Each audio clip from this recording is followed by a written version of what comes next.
Maurice.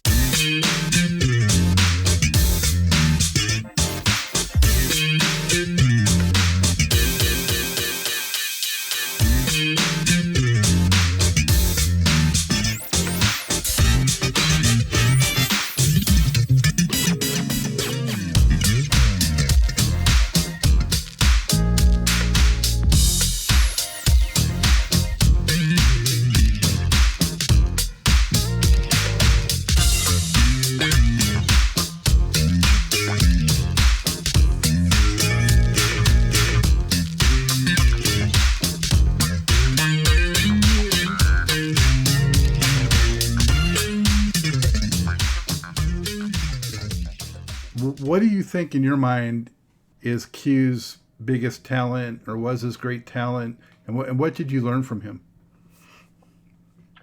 Well, besides wanting to be an arranger and a producer and all of that stuff, the key was producers, and I would meet a lot of ego went into that. And Q, as bad as he was in my dealings with him, he kept his ego pretty much in check, and he could listen. People would come up with different suggestions, and I would watch Q listen to people, even if it wasn't the right stuff. He would just be able to stay open-minded as he was doing what he was doing. So what did I learn? The biggest thing was, it's not so much your talent or your ability to do any stuff that everybody thinks is the biggest thing that you would need to have as a musician. It was the fact that, number one, he sort of had an idea, a roadmap of what he wanted or where he wanted to go. He knew that within the journey there could be obstacles, and he had to be ready to be fluid as opposed to being solid. He has to be able to move and bend. Instead of being the pine tree, he would be the weeping willow. And when a windstorm comes, he can just bend with the wind. And he was able to take both of those things and use them, I thought, brilliantly to his advantage. And what did I learn even over all of that? Which I haven't got to yet. Maybe I'll get to one day. Interdependence. It takes a village to raise a child. He would surround himself with the baddest cats and to realize what was in his head. And then he would ever so slightly give suggestions of, what about this? Oh, let's do it like this. And then they would go, okay, Q. Or then they would say, oh, well, Q, well, this is like, and then he would take and make a judgment call. Just like that song we were working on where he was wanting to change it around. But then afterwards he said, well, okay, we'll leave it like that. And to know that that was the right decision. So that was the biggest thing. And, since I saw him do something, because we were playing that Off the Wall album while we were on the road. Mm-hmm. At all, like you said, you would open up the concerts, you wouldn't play like your best, you'd play some dud stuff. We were playing the Off the Wall records at the Forum all over the country. And people would come up, is that Michael? What's that? They would be going nuts. And the record it wasn't going to come out for another 5, 6, 7 weeks. But Q was doing his tester. Well, hey, what do people think? Man, he had a machine. So stay humble and just stay humble, man. A lot of cats come into it with ego and with anger, and it's my way or the highway. And I see a lot of those cats not making music for very long. Q has had a very, very long time making the music. And he did it until he could say, all right, what's next? because he always wanted to do movies and stuff like that anyway. So when he did The Color Purple, even that, when we were out, he was doing Roots. You know, he was talking about Roots. That's why he was doing Buffalo Soldier and all that stuff on that tour. He was always consciousness, always moving. He was talking about stuff that beyond. He was a young guy. He was talking about, man, on a bank. You know, he was a young guy. We were looking back, we were like 23 to 25. And Quincy was in his young 40s, you know. But he had a plan. He was already living in Beverly Hills, you know.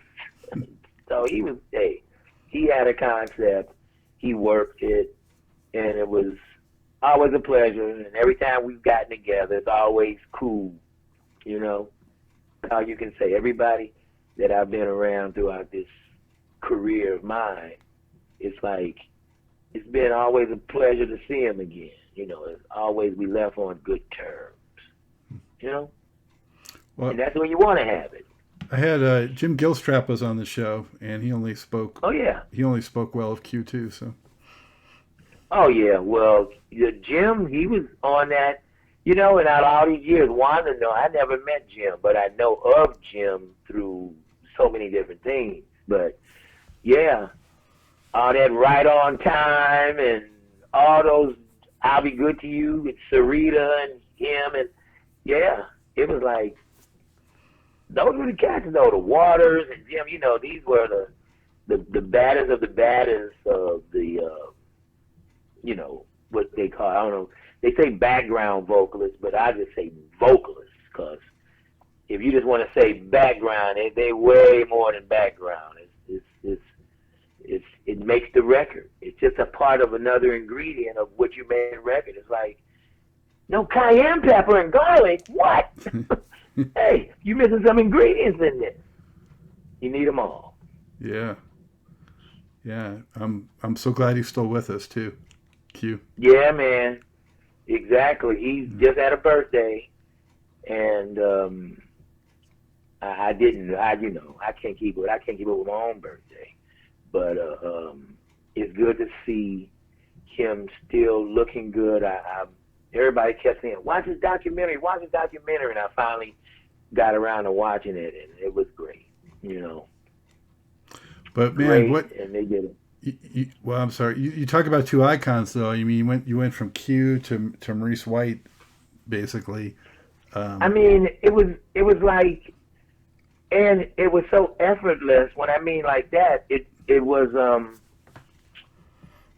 there was no time to go back and think about this is what I'm doing, because you were doing it in the moment, and we just went from one to the next, and each cat, both of those cats were and are cool. I mean, I can't put that more of dealing with music with ego involved and stuff. It just gets in the way. Even if you know what you're doing, even if, you know, and I've always preferred that way. So if I get with any artist that has those problems that talk to the musicians crazy and stuff, you know, I believe in respect, giving respect and demanding respect. And if something of those angles aren't happening, then, you know, I'm gone. I'm like, hey, y'all, I know I might be turning down something, but I'm not going to be any good to you in this environment. So, y'all don't need my help? Have at it. I'm not the last guy on the planet to make a record with. But at the same time, everybody has something to give, and I call different cats plutonium. And plutonium by itself is just plutonium. But if I put the right ingredients with it, I can make a bomb. Not just a regular, old regular. It's an irregular. It does some other kind of stuff. So you need all the ingredients.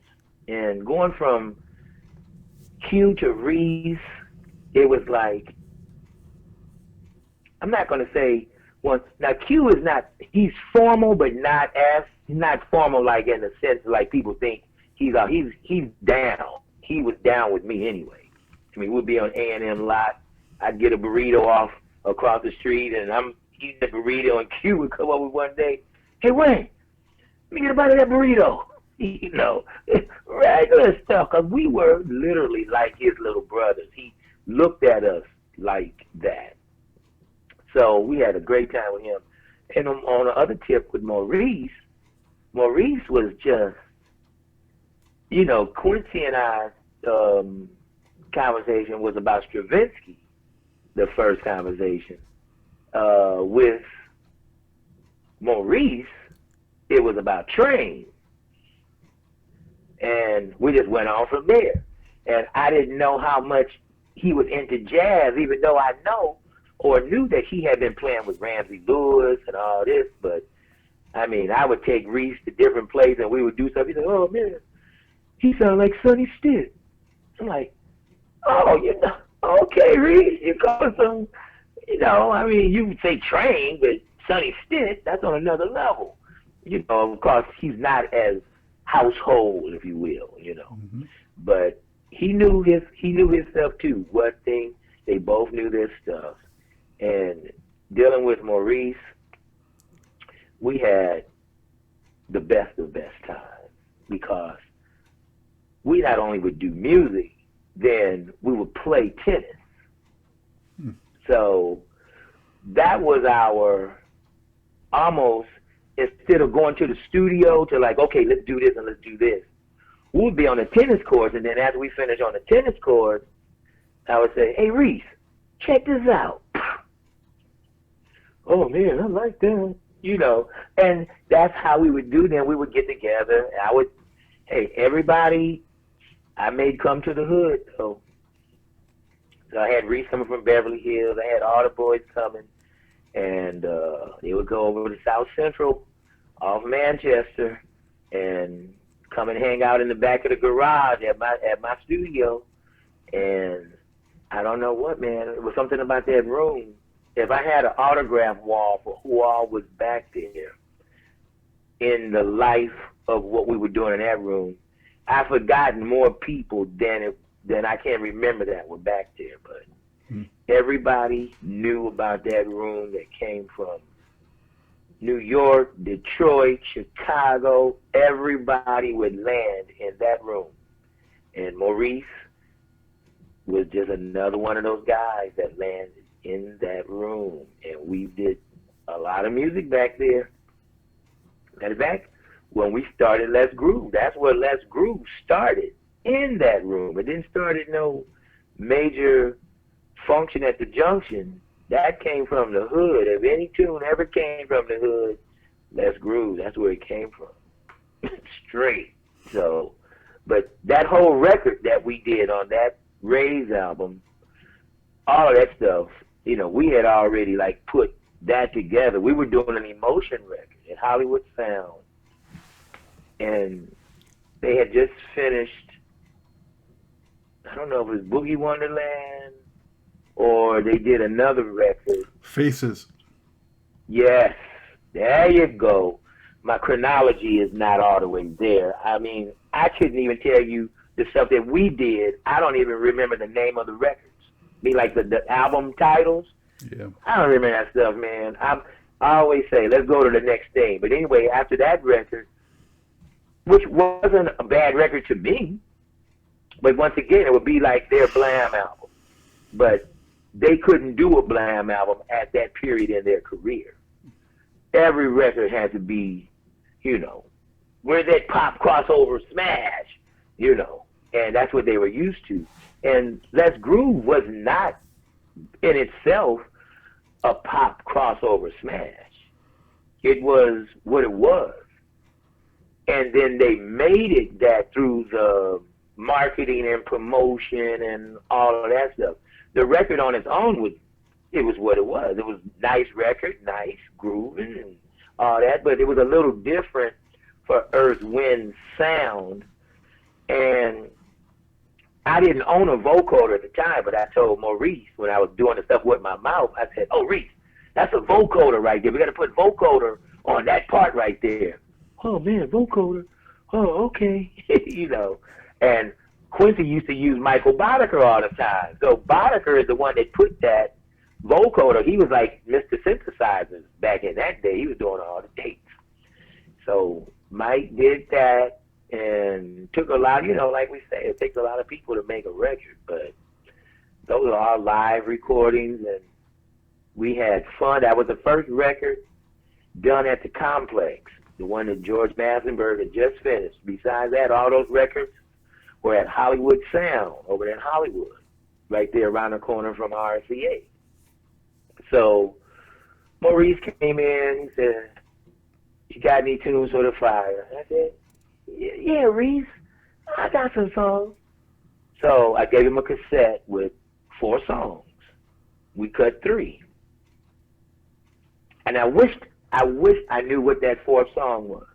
I have no idea. I don't know. I would just want to hear whatever I'm doing because I found some old stuff from that era that we've done, and I had to transcribe my own stuff.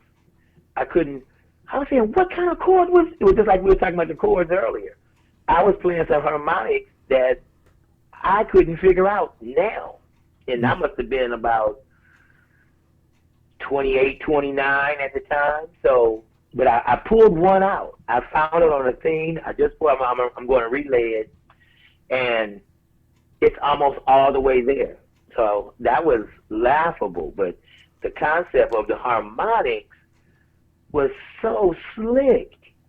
So, and it's just about time to do that type of stuff now because each dispensation of music, like a Let's Groove right now wouldn't be a hit. Or it would be cool, but it wouldn't be like it is now. Oh, yeah, definitely. Because the styles of music has changed. But if memory serves me right, I think those other 2 songs that were on that tape are among my favorites on Raise too. What were they? One was I Want to Be With You. That's another good one. And the other one was My Love with the Don Myrick solo. But Want to Be With You I thought was going to be the biggest song on there because that was, from my aspect, my standpoint, that was composition. That was not a mistake song. I mean, I had written that, and I had written it a while back. I had written that song while I was in the Brothers Johnson, and I never laid it to tape. It was in my head the whole time, and we would play it at sound check. I would play all the chord changes and all the themes, and that first verse I had written probably in the 79, 80, somewhere in there, but it was an older song. Let's Groove was fresh. That was like, came up with that boom, boom, boom. That was like, oh, okay. Let's Groove took 10 minutes. Want to Be With You took a year. That's the way that works. Then Maurice was like, I think we're going to put a bridge. I said, okay, I'll come back with a bridge. And I went back and put a bridge on Let's Groove. And the funniest thing, how old things make it new, I was listening to Ladies Night. It was just coming on the radio. And I heard the one part, and I said, oh, if I took and changed that around and modulated it, that could be a bridge. And that's what I did, right? So forward wind, like 25, 30 years later, and one of my bass player buddies, Dale Atkins, he came over to me. He said, Wayne, you know what? That bridge on Let's Groove sound like Ladies Night. I said, I was influenced on 2 chords by Ladies Night. Then I took the second 2 chords and modulated them and flipped it around. So I said, funny you should say that. I said, no one else heard that. That's a good ear. You. Yeah, that's a good ear. He had a good ear. But no, now, plagiarizing, you be inspired, but you never want to rip off nobody's stuff. But then how when the hip hop started, and then they started just taking whole songs and flipping them, and that was like, we were upset, you know. But then one of our songs that Will Smith and them did in Men in Black, and it was a song on an Earth, Wind and Fire record that I don't know which record it was, but it was called Something Special. And Will Smith and them flipped it and called it Big Willie Style. I never heard it. My boy Fitzgerald Hartley gave me a tape of it. They said, "Oh, Will Smith just flipped your song." And I said, "Oh, really?" I got the tape, brought it home, never listened to it.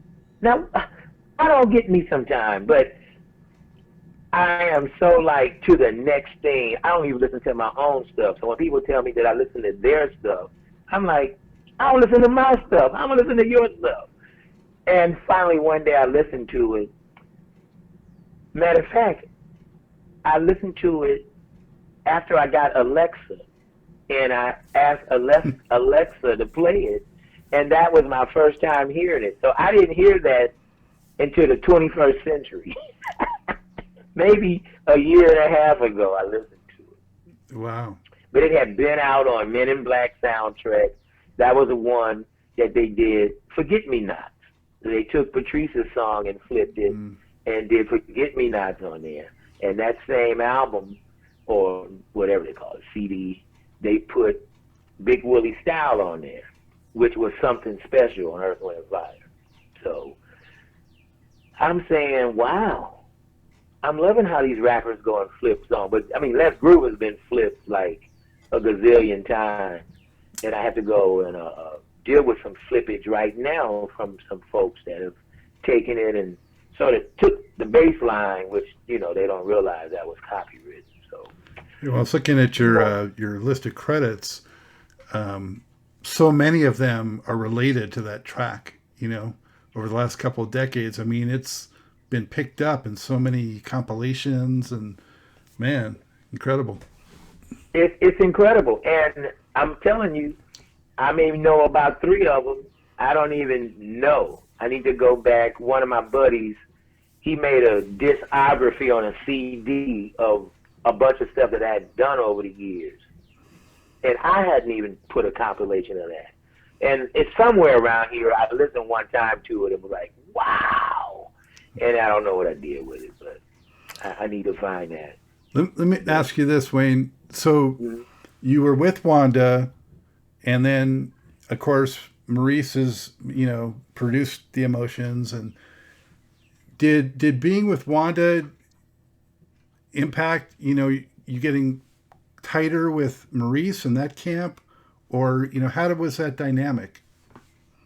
Well, I mean, we had met when we did the Greek Theater. When at the end of our tour with The Emotions, and Earth, Wind came, and I kind of vaguely, cordially met like Larry and Freddie, maybe Maurice. I can't remember if I met him then. Maybe I did, but the first time I remember meeting Maurice was at Hollywood Sound at Studio. But somewhere around 78, 79, that's when I met Maurice. And I know by the time the Boogie Wonderland, because I was at the taping of that video. So I knew him then. But Reese and I developed our own friendship after we met with Wanda. It was just like Wanda met Janice Marie, you know, Johnson from Takes the Honey, through me, because she was one of the musicians I'm talking about from L.A. And then they became buddies on their own right without me, you know what I mean? So Maurice and I became buddies on the other tip without Wanda. So, but we were all three, that was the writing team for us, because Wanda would bring it back for me, you know, like when we first wrote the tune, the beginning of Side by Side, that was one of the probably the only songs that started at Maurice's house on a Fender Rhodes and just he and I. no already pre-written, pre-laid. Mostly everything that we did, I already been writing on it. I bring it in and we finish it. This one day, Reese said, "Oh man, let's have a writing session." Oh, okay, Reese. All right, man. And we go to the Fender Rose. We go upstairs at his crib, and we just sitting there tripping, you know. So who knows? I'm just doodling on the piano, and Maurice is just messing around. So I vibe the beginning of Side by Side, which is sort of like the 1 year ago, and I started singing that melody. So as I'm singing the melody and go through the progression, then Reese started singing the melody. And I take it and we keep going and we get all the way to the Side by Side. And we have something. Blah, blah, blah. And boy, so we like, whoa. So we're like, Reese is like, oh man, what we gonna put there? Like, so Reese started going, ride, ride, ride, magic carpet, ride, ride. And it's harder than a magic carpet and blah, blah, blah. And I'm like, okay, I like everything else, but, magic carpet. I don't know. Okay. Then I just said, okay, but when we creating, and this is a rule I have, when you're creating, you never shoot nothing down. You make everything as big as you can, and then until you come up with something better, it stays. Until you come up with something better. And if you don't, then maybe it stay, or maybe you say, oh, okay, we're going to set this aside until we come up with what we need to come up with. Because you don't want to, you know, it's like that. Anyway, that night, Reese and I spent like 4 hours playing with this song, Magic Carpet. And I liked it a lot. I mean, I thought it was like pretty cool. It was like bouncy, had a little vibe depending on how we would perform it in the studio. So I went home and Wanda was just, you know, kicking it, dealing with the kids. And I said, honey, we got a tune. Only thing, we need a hook. I said, so listen. So I said, you go in there, just think about it. So I go and do what I'm doing or whatever. And then Wanda comes back. Oh, I got one. Side by Side. I said, oh, wait a minute. Oh, I like that. Okay, hold it. All right, let me get with Reese. So then I got with Reese. I said, Reese, Wanda put something on it. Check it out. And here's another thing. With the ear and no ego. Don't care who come up with what. Reese went, oh, man, I like that better. He said, it's coming from a female perspective. And that was Side by Side. And how that what year was that, Wayne? Ooh. About? I don't know the chronology. Maybe, let me see. If Side by Side, so, you know, it was, see that tune, Thinking of You, I don't know if that was, I think Side by Side was before Thinking of You. I think Thinking of You was that record was on System of Survival. So, Side by Side. See, I was thinking it was on System of Survival, that song, but I'm not sure. Man, I just made a statement earlier. I forgot all of that stuff. I got the record in the other room. I'll have to go check, but I think. Okay, but you know what the funniest part though? My boys and some of my discography cats, man, they tell me so much stuff that I've forgotten. It's like, I'm like, how do you remember that? Yeah. Man, I mean, I know I could go find out, but my brain got so much more stuff in it now that I'm just in another place now. Just in another, but. But I mean, you worked with, in some capacity with Maurice and Earth, Wind and Fire. I mean, pretty much the rest of, in the 80s, 90s, right? Yeah, the last thing we did was in 2005. That was when Reese was just coming down with the Parkinson's and the whole thing, but we would have just so much fun doing stuff. That's the thing. It stayed fun with he and I. It never did get to the point of work. And we did a song. The last record that I worked on, Earth Wind, was called The Promise. Mm-hmm. And we did a song called All in the Way. And man, what I'm doing right now with our little hiatus of life, the energy that Maurice put in that song, that day, that time, it brought me back to when we first ever met and got together. He was like a kid. He had so much energy, and he went and started writing these lyrics, and we always would have our legal pads. I'm looking right now to wonder, I don't have one. Oh, well, no, but I still got the clipboards and the legal pads, right? And we would keep that at all times. Oh, here's one clipboard right here. But Reese went into his office with the clipboard and had us sing, I believe in you. You shine every day. So I had another one. I had brought the track and did all of that, and they had been working on this record. They had been already working on it.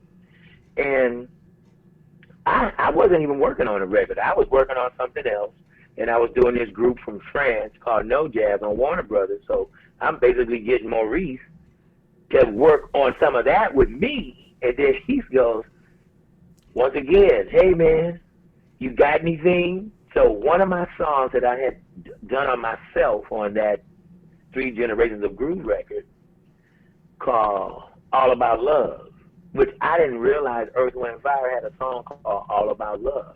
I didn't know that. So it's strictly coincidental. Definitely doesn't, two different songs all the way. But Maurice wanted to record that. I said, you do? Okay. And then when I went to give him the track, I had laid and recorded the track on the 24 track so long ago, and the tape disintegrated. I had to go and re-record all the parts of that song. So, and I had the emotions on there. So I think on that one, I just used Wanda and Maurice, because it was, oh my God, it was cool anyway. But, Scott, I'll go off onto these things and think about Reese and thinking about those days, and it just bring me to a smile on my face. And just, I'm glad I thought about that, going through The Promise and going through the passion of writing and creating and the energy that Reese put into that one song. I have one like that right now, and I played it for Verdine. The last song that I was given Maurice is called It's Your Life. Mm-hmm. And I said, Reese, I have a song. And I played it to him over the piano, and the next sentence out of his mouth was, oh man, I'd have killed that. Because it was right up his alley. And I haven't recorded because the only person that I can hear singing it is him. Mm. But it is, and just so happens I liked Earth, Wind, and my sound was that in between the Herbie Hancock and the changes and the harmonics, and then liking that type of Charles Stepney, I like production, I like it big. That tune I'm gonna have to go back and do something with. Maybe I'll change it around now, because like I say, everything is based on keeping something fresh. A song never changes. I mean, it's the composition, but the way you produce it You can do it Parliament funky right now, or is it some hip hop group funky right now, or whatever way that it is, you just can fit it in. But one thing you can't do is just write a song out of nowhere. You got to start with the melody, and when you have that, if I had Mary Had a Little Lamb, I could do it Schoenberg, Stravinsky, or Parliament, or Bootsy, you know. But the melody is going to be the same. Yeah. So you got to have the melody. Is that a message that you would pass on to, you know, young people coming up in music to get their composing down and make sure they retain rights to those compositions? I would suggest them definitely getting and learning something about composition, and then if not, just sample some more of my stuff. So then, you know, I can get half the copyright and make everybody happy. I mean, you know, the bottom line, you got one or two ways. I was telling my boys, hey man, don't sample that stuff because, you know, you got to pay that stuff. And then there was a group called the Lynch Mob, and my young DJ, Chili Chill, had sampled every song that he thought to make the record, which he did a great job. But there we go. Is that the same Lynch Mob that used to work with Ice Cube? And Exactly. Yeah.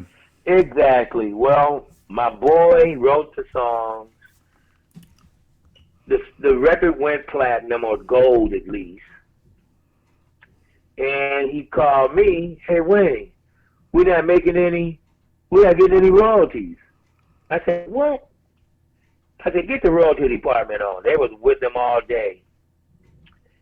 And I said, now, okay, Chili Chill is one of my boys. Bye, I introduced myself. And the girl goes, well, Mr. Vaughn, they sampled so heavily that once we paid the samples, there was no more money left.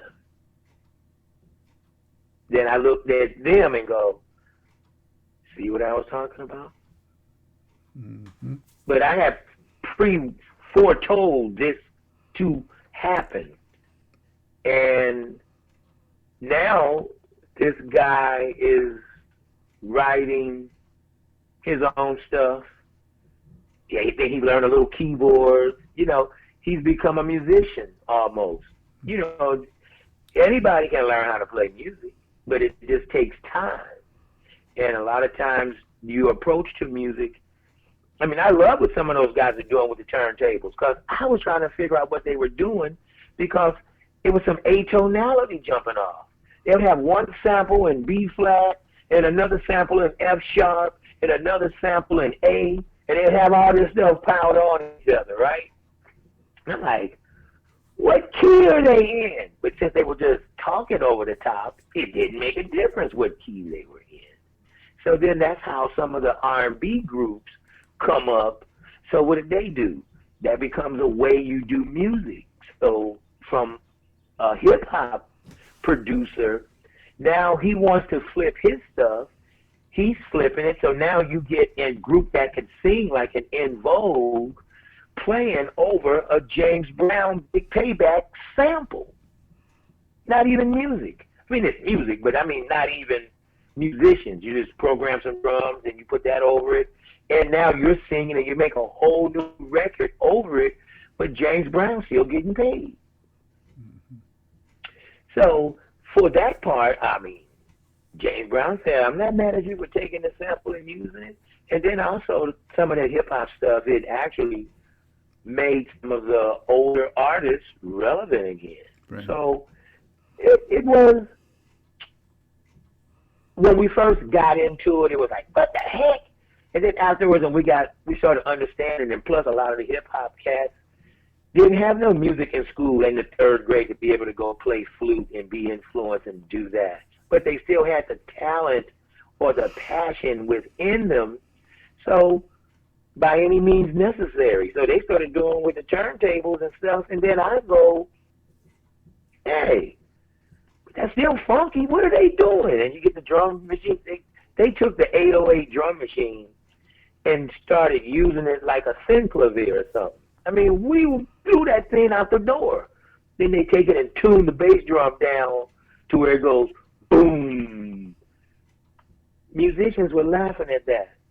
I can remember I remember each thing as it came up, but they wanted the bottom to rattle their speakers. Now I don't want speakers rattling, and I would hear people in the trunk of their car, and I'm talking about the worst rattle you ever heard coming out of a car.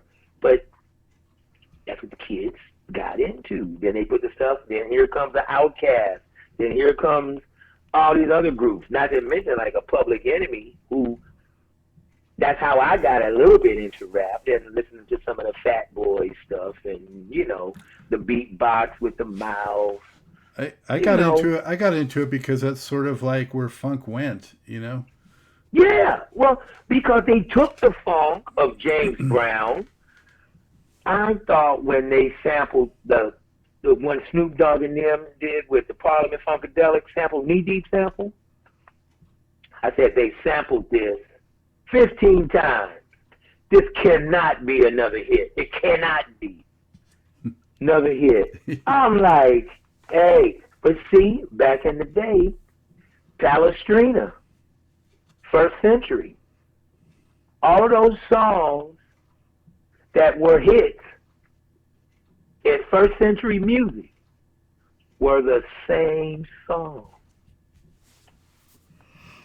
Commercial music is consistent from the beginning of Gregorian chant all the way to, hey, name them, everybody. So we try to be relevant, we try to be popular, and I'm thinking right now, being unpopular is popular. So just do from your heart and try to have an outlet to put the music out there. And if you can get the music to the people that like this, that's the whole thing, bridging the people that want to hear the music for you getting it to the people that want the music. Because if you get it to the wrong audience, it's like getting a pair of 9s and everybody wear 12. You know? Don't fit. So we just try to get in when we fit in, baby. That's about all we can do, Scott. But you know, while I was looking over your impressive credits, Wayne, I know that one other one I wanted to mention was you worked with Troop. Oh, Lord. Troop, my young babies. Those were my babies. Very cool young guys. And, you know, my managers, my guy, Cook. I want to say his name is David Cook. But the boys, you know, they were like our Michael Jackson 5. That would have been the modern day Jackson 5. But those guys could really sing, you know, and the stuff that Chucky Booker did with them was the stuff, you know. My friend Dennis Nelson and I did a song on them that I don't even know the title. I'm trying to think. I don't even know how it goes. But we did that, and I know we had some stuff with the girl Sylvia Rohn over there, whatever label they were on, Electra or Warner's or somebody. I can't remember the record label or nothing on that. That was just a moment in time, but we had a lot of people hanging out with us, and when Troop would come over to my house, then one night they came over and Shanice Wilson was over, because we've had Shanice since she was a little girl. And boy, they went crazy over Shanice. Oh my God, Shanice! Oh, she's so fine! Oh my God! Oh my God! And I don't know if they ever did any work together or whatever, but the Troop was a very talented young band, and they could dance. Those boys could dance. So I don't know. Well, I know that one of the boys started producing, and I ran into him at some industry function, you know, something like an ASCAP, BMI, some kind of thing. But yeah, I haven't seen him in a long time. I Yeah, Troop hope was they're on doing good. Atlantic at the time. Yeah. Okay, Atlanta, yeah, WEA, that's what it was. Electra, WEA, the Warner Brothers, Electra, Atlantic. Yeah. Bless their hearts, man. Yeah, that was some fun times. We got with different people, and that was when, I was just, which way we're gonna go here? We had gotten with the boy Keith Washington. He was on all the soap operas, and before he got a record deal, we had a deal with 7 Up to do one of those national spots for the Cool Me Down thing. So I got the Emotions on it. Keith was unknown, got him on it. Some more cats. That was my first national commercial to when I learned about the 13-week check syndrome. And every 13 weeks you get a pile of checks about like that. But, we could do the work. It's just hard breaking into that business, It's just like, things about everything is about the opportunity to do it. And I've only done a few commercials. I've done Haagen-Dazs commercials like over in Japan and I hope you got some. I hope you got some of the product on that one. Man, let me tell you, I wish we did, but see, that was a buyout. We did a buyout on that, but let me tell you, the girl that I was doing it for, we were going through a translator. The very first, I think that was like in 2004 or 5 as well. It was all this stuff was happening around the same time around then, and they were using a translating thing. But the guy from Japan, Haagen-Dazs, he came in and he said, "Who composed this music?" So the guy related it back to me. So then I couldn't understand it with the translator thing, the program. But then another person that knew English and Japanese, they came and explained to me that no one ever asked, since they had been doing these series of commercials for this, no one would ever ask about who composed the music. But they wanted this track so bad. They loved it. And it was like some Perry Como type stuff, totally not what I was doing at the time. But it was, Honey Drippers type of stuff, but it was what it was. But yeah, that shows your range, man. Well, the thing about it is, this is what we talked about earlier about the learn as much as you can about whatever you're doing, because that pulled in some of my stuff that I learned just from music composition at large. If I can theorize something, I can do it. I have to theorize it first, though. But that could be anything. There would be nothing I couldn't do, especially today with computers and stuff. That would be, even if I couldn't play it physically, I could still program it. So and that stuff back then was impossible. You had to play it. I want to mention a few others, Wayne, so that the viewers and listeners just get the full breadth of your work. You also worked with Vesta Williams, Tyler Collins, Melissa Morgan. Are those all right? Now, what was the Morgan one? It says, The Lady in Me, Capitol Records. Lord have mercy. Well, see, I'm going to tell you. You can bring back stuff that I've forgotten. Tyler Collins was around the same time the Troop. That was a beautiful young baby.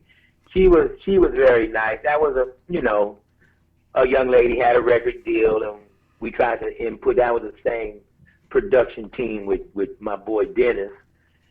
And what was the other one after that? Tyler and Vesta Williams. Oh, yeah, Vesta. Yeah, Vesta.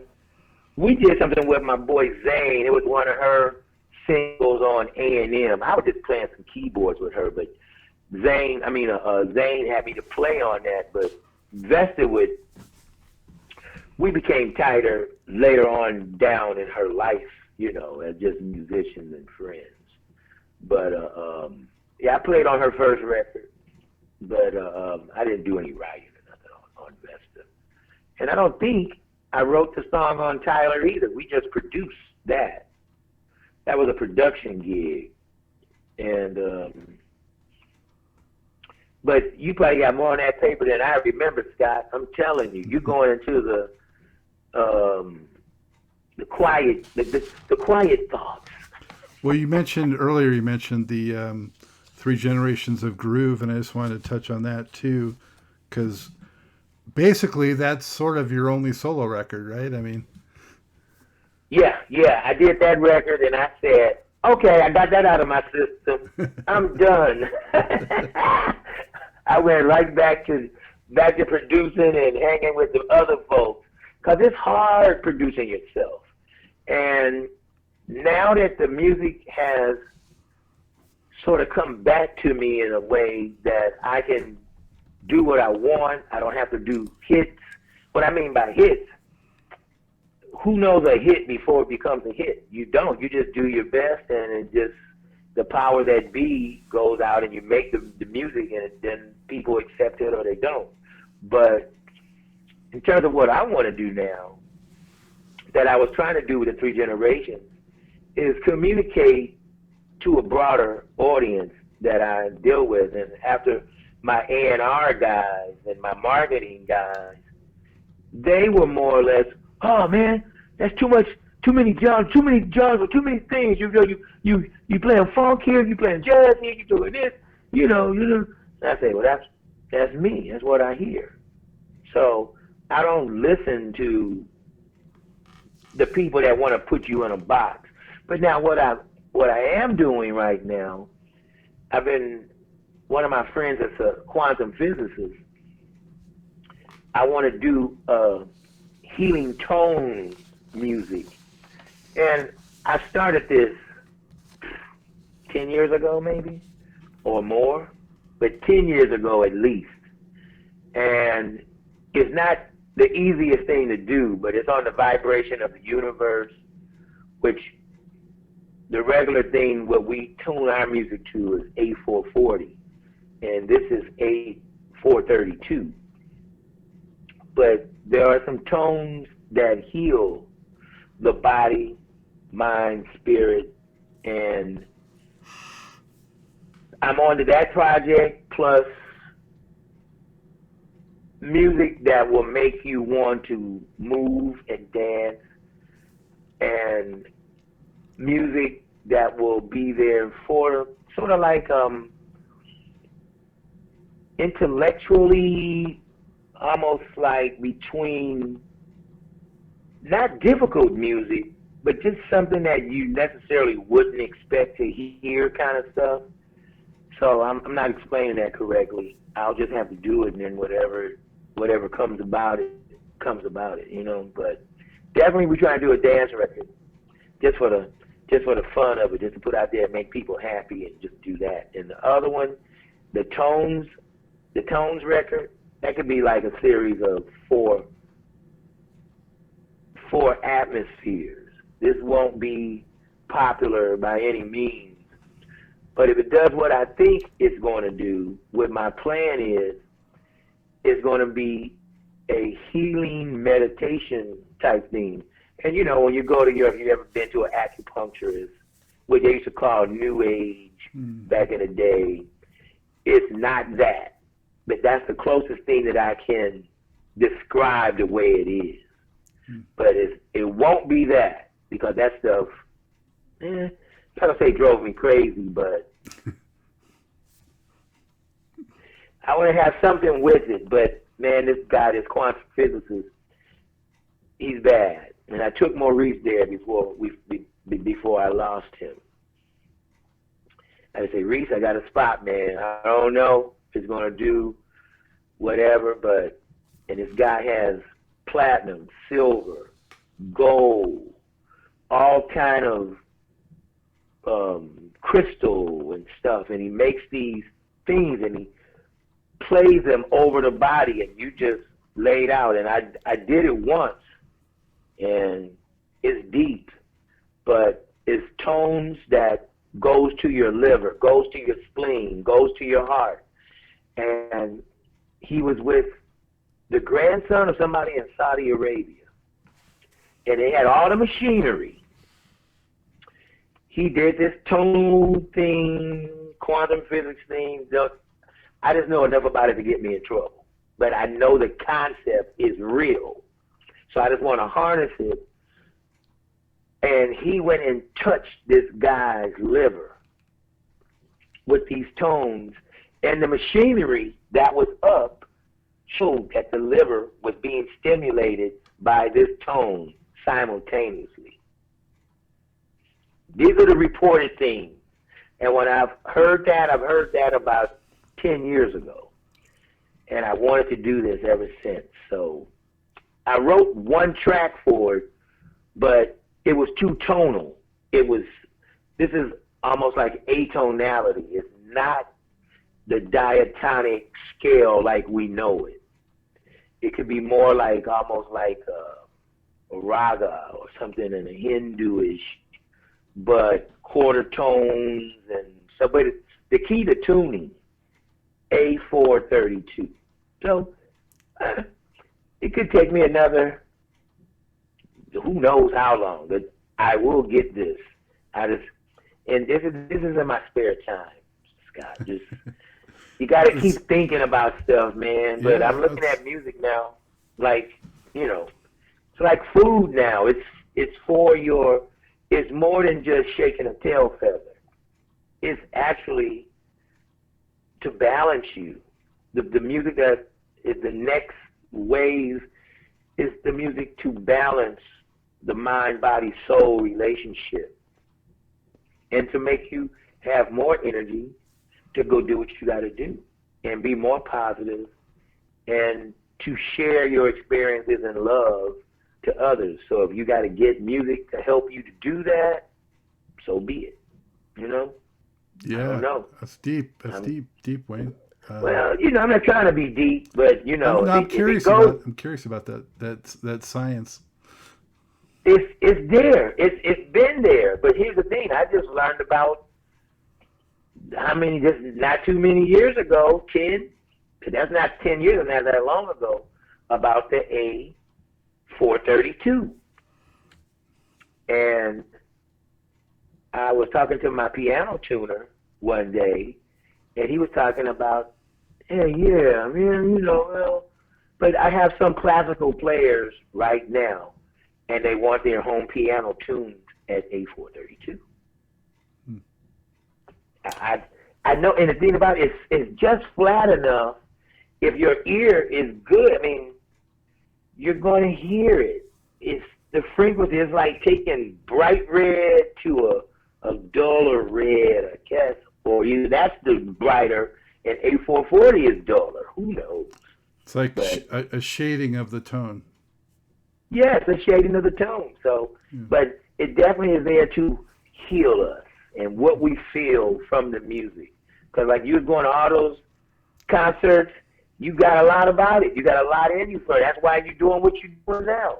It permeated, stayed with you. Oh, it didn't stop. Big time. Then you leave and go all the way to the Carolinas, but you're still doing it. It's that same principle is what we're talking about here. Yeah. Well, Wayne, as you look back, and I look forward to hearing what you come up with there, but as you look back on the whole deal, what is it that you're most proud about accomplishing in your musical life?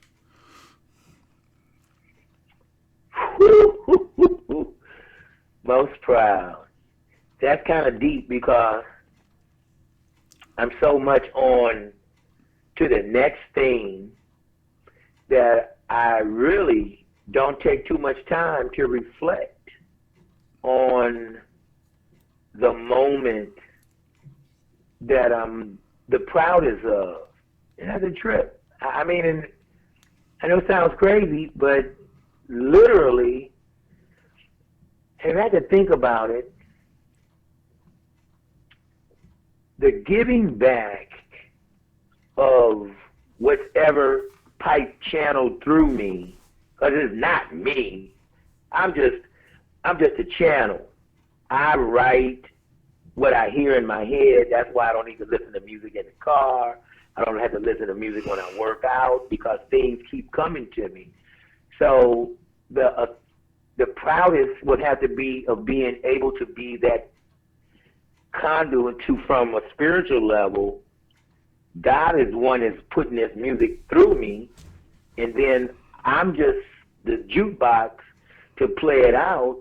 And then if I had to get a prouder moment, would be the fact that I was able to have children that has now reached out and became, now as opposed to me, it's 5 of me running around putting out the same musical experiences, touching people not only musically, but intellectually, spiritually, culturally, and bringing people together in a positive way, healing in terms of nutritional and health-wise, till that's all a part of the experience of what I lived as well. So to get the music flowing through me and then to be able to share those compositions with others, I think that in a capsule would have to be the greatest reflection, because I really don't look at one thing to say like, oh, well, it has to be less groove, or it has to be this. It would be learning how to play grooving on a Sunday afternoon when I was 14 or something like that.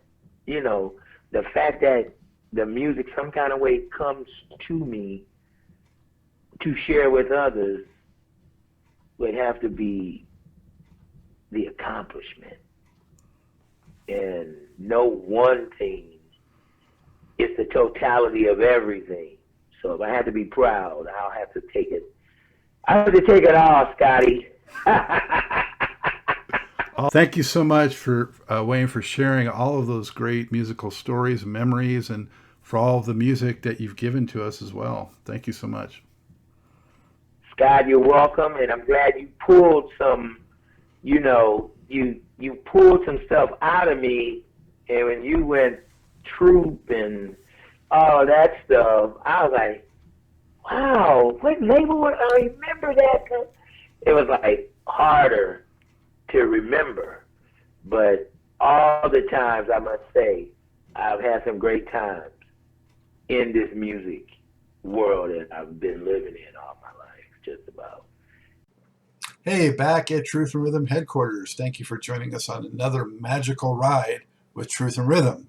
Whether you're watching or listening, as always, thank you so much for your continued interest and support. Be sure to subscribe. Go to YouTube, go to the Funk and Stuff channel.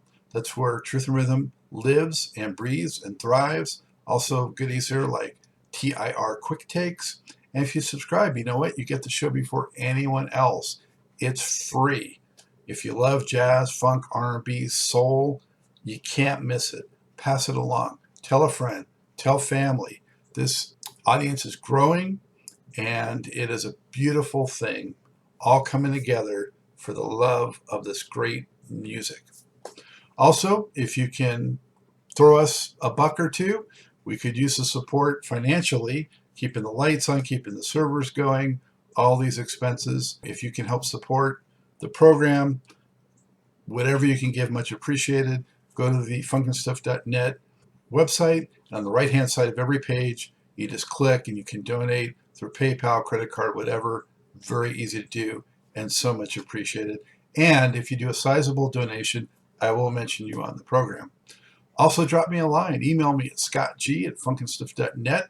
Let me know who else you'd like to see on the show, what you enjoy about the music. Let's just kibitz and talk about stuff, talk music.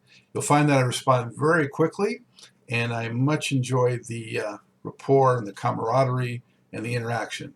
Always remember, this is your show, The True Music Lover. So for now, that's all the time we have for this one. It's a wrap. As always, Scott Dr. GX Goldfine saying, keep on vibrating to the rhythm of the one.